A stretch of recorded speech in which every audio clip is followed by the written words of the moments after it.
మీరు ఆశించిన దానికంటే, అర్థమైందా, మీరు ఊహించిన దానికంటే ఉన్నతమైన కార్యాలు చేసేవాడండి దేవుడు. అర్థమైందా? అర్థమైందా? కాబట్టి దేవుని పరిచర్య నిమిత్తం విత్తండి. దేవుని పరిచర్య నిమిత్తం విత్తండి. అంటే ఈ మాట ఇంతవరకు నేను చెప్పలా కానీ దీన్ని కూడా ఎలా చెప్తున్నాను? మా మా వస్త్రాల కోసం, మా లగ్జరీ లైఫ్ కోసం మీరు విత్తమాకండి.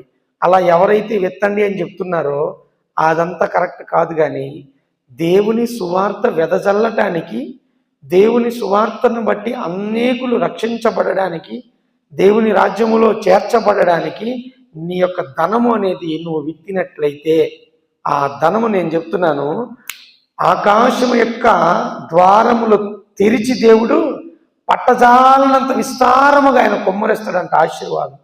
అర్థమైందా? వలలో పిగిలిపోయినాయి అంటాలి. అర్థమైందా? దాచిపెట్టుకోవడానికి నిజంగా మనకి ఏం చేయాలో తెలియక ఏమవుతామో తెలుసా? అరే మనకు సాలరా, ఇంకా మనం దీన్ని ఏం చేసుకుంటామని జనానికి పంచటం స్టార్ట్ చేస్తారండి. అర్థమైందా?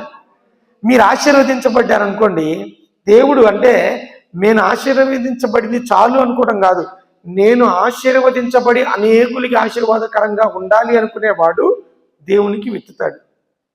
నిన్న పాస్టర్ గారు వచ్చారు కదా వాక్యం చెప్పడానికి. పాస్టర్ గారు అంచెలంచెలుగా ఎదుగుతున్నాడు. ఆయన సువార్థికుడు, అంతర్జాతీయ సువార్థికుడుగా ఆయన వాడబడతా ఉన్నాడు.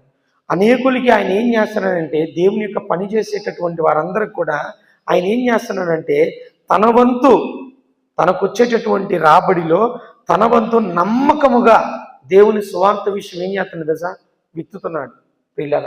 కాబట్టి గమనించండి, ఆయన ఏమవుతున్నాడంటే ఆశీర్వాదం అనేది అంచెలంచెలుగా ఎదుగుతూ ఉంది.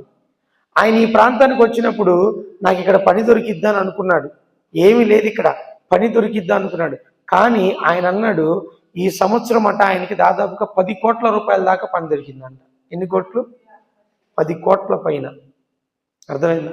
ఎందుకు ఈ మాటలు చెప్తున్నానంటే, మనం ఆయన విత్తినప్పుడు ఆయన రెండంతల ఆశీర్వాదం, అంటే రెండంతలుగా అభివృద్ధిని ఆయన కోరుకుంటే, ఆయన అంటున్నాడు, సరే నువ్వు రెండంతలు నువ్వు చేయలేకపోయావు, ఓకే, దీన్ని షావుకారుల దగ్గర ఇచ్చినట్టయితే వడ్డీతో సహా వసూలు.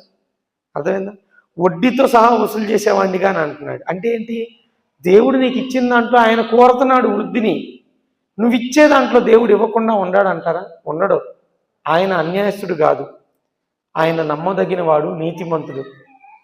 ఆయన కంటే నీతిమంతుడు ఎవ్వరు లేడండి. కాబట్టి గమనించండి ప్రేమని దేవుని బిడ్డలారా. మరి సురేష్ బ్రదర్ కూడా వాళ్ళ ఆఫీస్ దగ్గర